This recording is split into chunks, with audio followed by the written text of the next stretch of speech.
اعوذ باللہ من الشیطان الرجیم بسم اللہ الرحمن الرحیم اللہم صلی علی محمد وعلی آل محمد کما صلیت علی ابراہیم وعلی آل ابراہیم انک حمید مجید اللہم بارک علی محمد وعلی آل محمد کما بارکت علی ابراہیم وعلی آل ابراہیم انک حمید مجید صلی اللہ علیہ وسلم صلی اللہ علیہ وسلم صلی اللہ علیہ وسلم۔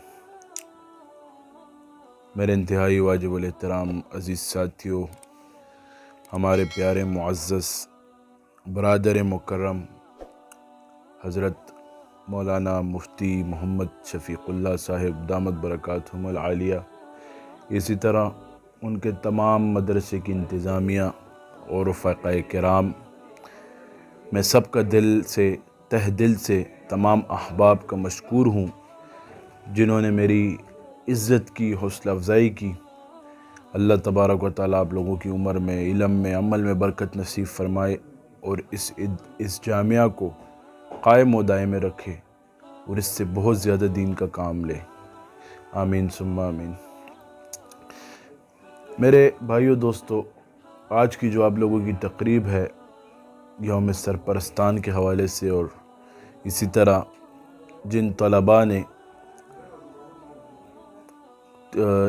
امتحانات دیے ہیں اور ان کا جو رزلٹ ہے، اس حوالے سے آپ لوگوں کی تقریب منعقد کی گئی ہے، تو میں جو طالب علم پاس ہوئے ہیں ان کو میں مبارکباد پیش کرتا ہوں۔ اور میرے بھائیو دوستو،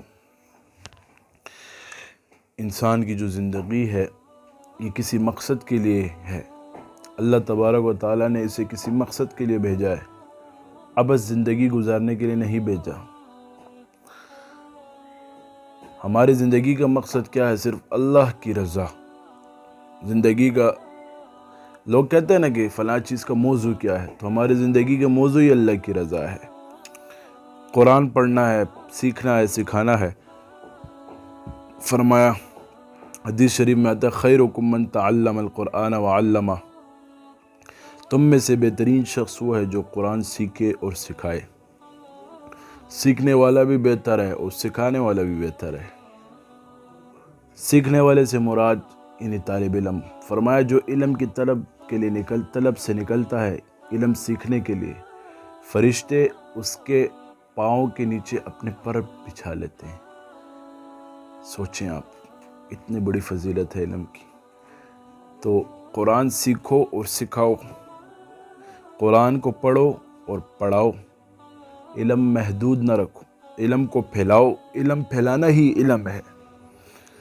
کیا ہے؟ علم کو پھیلانا ہی علم ہے۔ اور ہر وقت ایک دعا کیا کرو، یا اللہ ہمیں علم نافع عطا فرما، یا اللہ ہمیں دین پر استقامت نصیب فرما، یہ دعا کیا کرو اللہ تبارک و تعالیٰ سے۔ میرے بھائیو دوستو،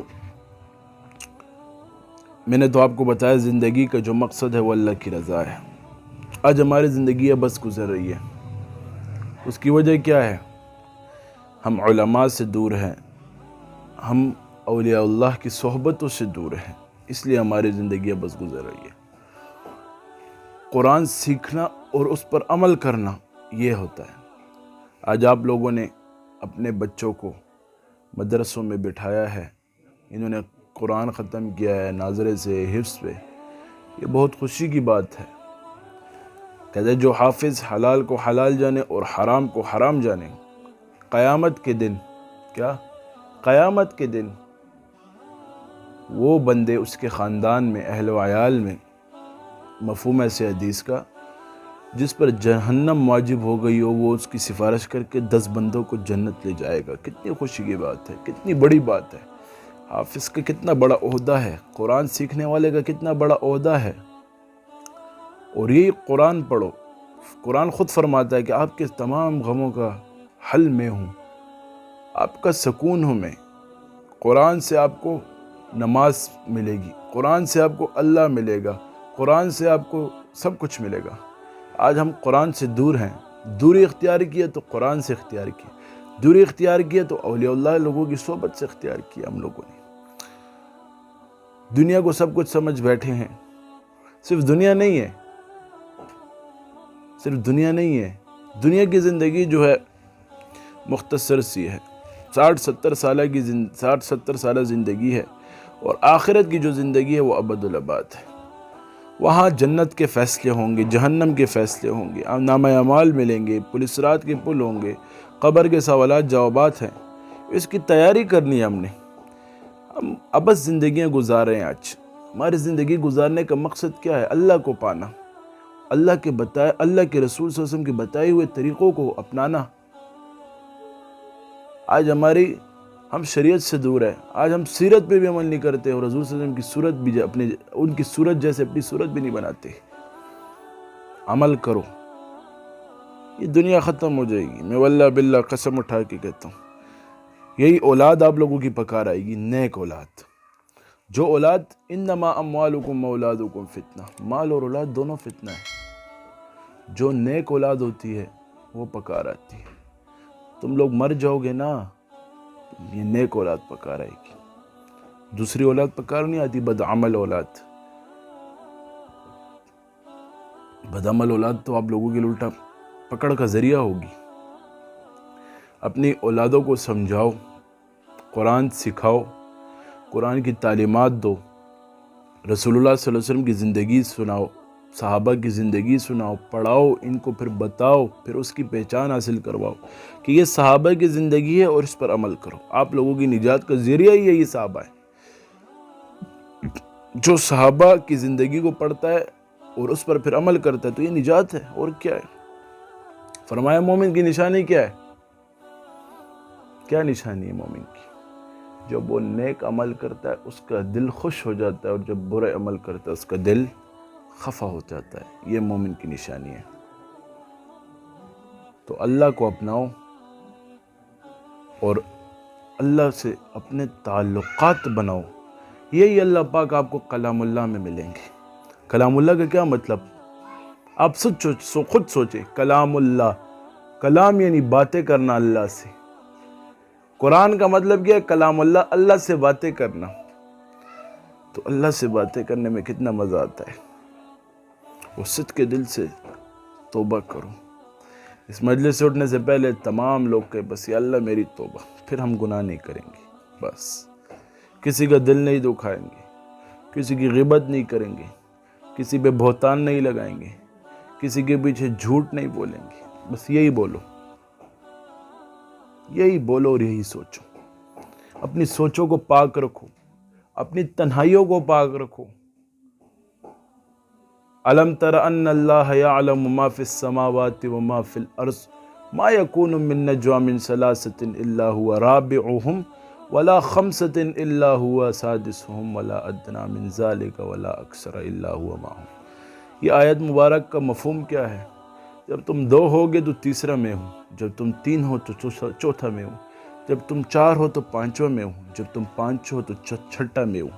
اللہ تبارک و تعالیٰ فرما رہے ہیں اپنی تنہائیاں پاک رکھو۔ نوجوانوں، آج نوجوان زیادہ تر اس میں بیٹھے ہیں، موبائلوں کی ضرورت کے مطابق موبائل کو استعمال کرو، ضرورت سے بڑھ کر نہیں۔ قبر میں یہ موبائل آپ کی پکار نہیں آئے گی، قبر میں آپ کے عمل پکار آئیں گے۔ اگر آپ نے اچھے عمل کیے ہوں تو وہ پکار آئیں گے، اگر آپ نے برے عمل کیے ہوں تو وہ آپ کو جہنم لے جائیں گے۔ اچھے عمل کرو، نیک عمل کرو، غلط مجلسوں میں، غلط صحبتوں سے بیٹھنے سے گریز کرو۔ اچھے لوگ بناؤ، اچھے دوست بناؤ، غلط دوستوں کو مت بناؤ۔ آپ لوگوں کی بننے کی عمر ہے، خود کو بناؤ، خود کو بناؤ۔ کامیابی جو ہے دین میں ہے۔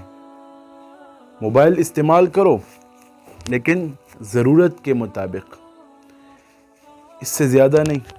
ہر وقت موبائل میں لگے رہنا۔ پرانے زمانے کے لوگ حجرے بناتے تھے، حجروں میں بیٹھتے تھے۔ کیسے بیٹھتے تھے؟ سارے لوگ گپ شپ لگاتے تھے۔ آج تو 3 بندے بیٹھے ہو، تینوں نے موبائل اوپن کیا ہوتا ہے۔ 4 بیٹھے ہو، چاروں نے اوپن کیا ہوگا۔ 2 بیٹھے ہوں گے، دونوں نے اوپن کیا ہوگا۔ آپ اس میں حال پوچھنا ختم۔ اس موبائل نے ہمارے تعلقات ختم کر دیے، اس موبائل نے ہماری رشتہ داریاں ختم کر دی۔ بس فون پہ پوچھو کیا حال ہے، ٹھیک ہو، بس خیریت ہے، وہ ختم۔ وہ قربت، آنا جانا ختم ہو گیا، وہ پیار محبت ختم کر دی اس نے، بس اپنی سوچوں میں گم کر دیا اس نے۔ موبائل کو استعمال کرو، ٹھیک طریقے سے استعمال کرو، تو زندگی گزارنے کے مقاصد سیکھو، اتنا علم سیکھو کہ حلال کو حلال جان سکو، حرام کو حرام جان سکو۔ تبلیغی حضرات اکثر یہ فرماتے ہیں، ان کے 6 نمبروں میں یہ بات بھی آتی ہے کہ اتنا علم سیکھو کہ حلال کو حلال جانو، حرام کو حرام جانو۔ آج ہم حرام کر رہے ہوتے ہیں، کہتے ہیں ہم حلال کر رہے ہیں، اور حلال کو حرام سمجھتے ہیں۔ یہ ہماری کم علمی ہے۔ علم کیسے سیکھا جائے گا؟ اہل علم لوگوں کے پاس بیٹھ کر، خود سے علم نہیں۔ فرمایا کلام اللہ اللہ کی کتاب ہے، لیکن استاد کے بغیر بندہ نہیں سیکھ سکتا۔ اسی طرح یہ علم کے راستے، یہ تصوف کے راستے ہیں، یہ اللہ کے راستے ہیں، لیکن استاد کے بغیر کوئی نہیں سیکھ سکتا۔ تصوف کا راستہ اپنے شیخ کے بغیر کوئی نہیں سیکھ سکتا۔ اپنے نفس کی اصلاح کیا ہے؟ اس کو اصلاح کرو، اپنے نفس کی ذکر اذکار کرو، نمازوں کی پابندیاں کرو، گناہوں سے بچو، گناہ کر کے فوراً توبہ کرو، فوراً اللہ سے رو، معافیاں مانگو، یا اللہ بس آئندہ میں گناہ نہیں کروں گا۔ اسی طرح اپنے اعمال درست رکھو، کسی کی غیبت مت کرو، کسی کے پردے مت اچھالو، 2 دوست بیٹھ جاؤ، تیسرے بندے کی غیبت مت کرو، اس کی اچھائی بیان کرو، اچھائی نہیں کر سکتے چپ رہو، کسی کو فائدہ نہیں دے سکتے اس کو نقصان مت دو۔ یہ یاد رکھو، کسی کو فائدہ نہیں دے سکتے اس کو نقصان بھی مت دو۔ یہ قبر جو ہے نا، اس میں تمام چیزیں، یہ ایک صندوق ہے، صندوق۔ حضرت علی رضی اللہ تعالیٰ عنہ فرماتے ہیں فَمَن يَعْمَلْ مِثْقَالَ ذَرَّةٍ خَيْرًا يَرَى وَمَن يَعْمَلْ مِثْقَالَ ذَرَّةٍ شَرًّا يَرَى۔ اس کا کیا مطلب ہے اس آیات کا؟ اس آیات کا یہی مطلب ہے کہ قیامت کے دن مفہوم ہے کہ ذرے ذرے کا حساب کیا جائے گا۔ فَمَن يَعْمَلْ مِثْقَالَ ذَرَّةٍ خَيْرًا يَرَى وَمَن يَعْمَلْ مِثْقَالَ ذَرَّةٍ شَرًّا يَرَى۔ ذرہ خیر کی ہو حساب کیا جائے گا، ذرہ شر کیا ہو حساب کیا جائے گا۔ تو خیر کے کام کرو، شر سے بچو۔ میں کیا کہہ رہا تھا؟ قبر جو ہے یہ صندوق ہے، موت کے وقت پتہ چلے گا کہ ہم نے کتنے نیک اعمال کیے ہیں۔ حضرت علی رضی اللہ تعالیٰ عنہ ایک مرتبہ حضرت کمیل رضی اللہ تعالیٰ عنہ اپنے خادم، غالباً خادم تھے ان کے ساتھ جا رہے ایک جنگل کی طرف سے، تو راستے میں ایک مقبرہ دیکھا، پھر فرمایا اے وحشت والو،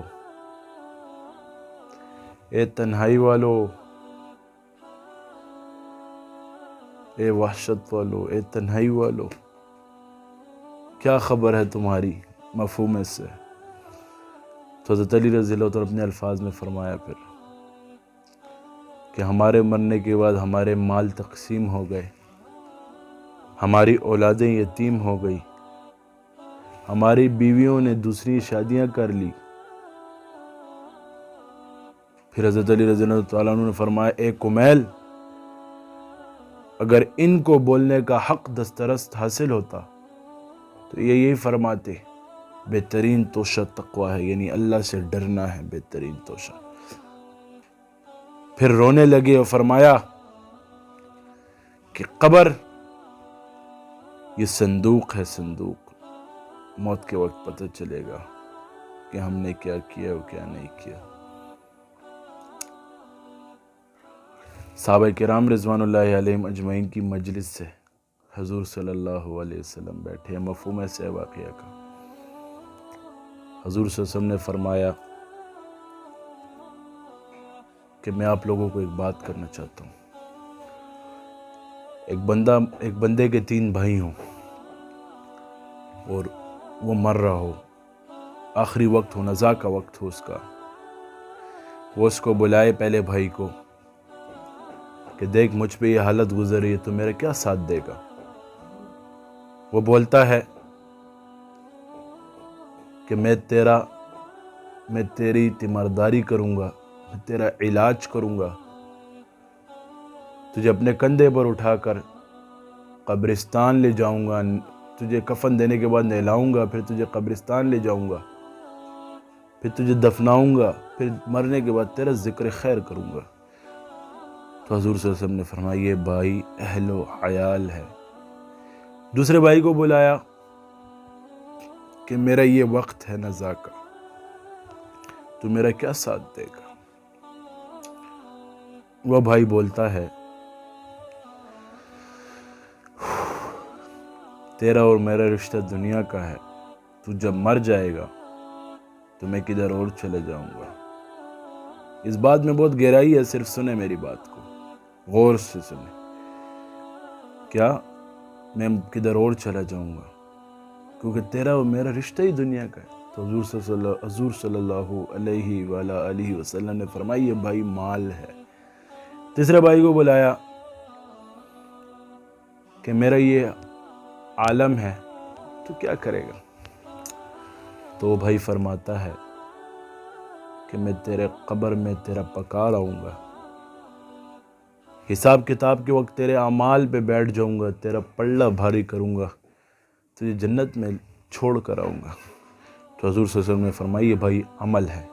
تو صحابہ کرام رضوان اللہ علیہ مجمعین سے آپ علیہ السلام نے پوچھا کہ کون سا بھائی بہتر ہے؟ تو صحابہ نے عرض کیا یا رسول اللہ صلی اللہ علیہ وسلم، پہلے دو بھائی تو ناکارہ تھے، یا تیسرا بھائی عمل، یعنی یہ تیسرا بھائی عمل ہے، یعنی اپنے اعمال کو درست رکھو، معاملات کو صفا رکھو۔ اعمال کو درست رکھو گے تو تمام کام صحیح چلیں گے۔ انما الاعمال بالنیات، اعمال کا دار و مدار نیتوں پر ہے۔ تو آپ سب کو یہ ختم بہت بہت مبارک ہو۔ اللہ تبارک و تعالی ہمیں ان باتوں پر عمل کرنے کی توفیق نصیب فرمائے۔ وآخر دعوانا ان الحمدللہ رب العالمین۔ جزاک اللہ۔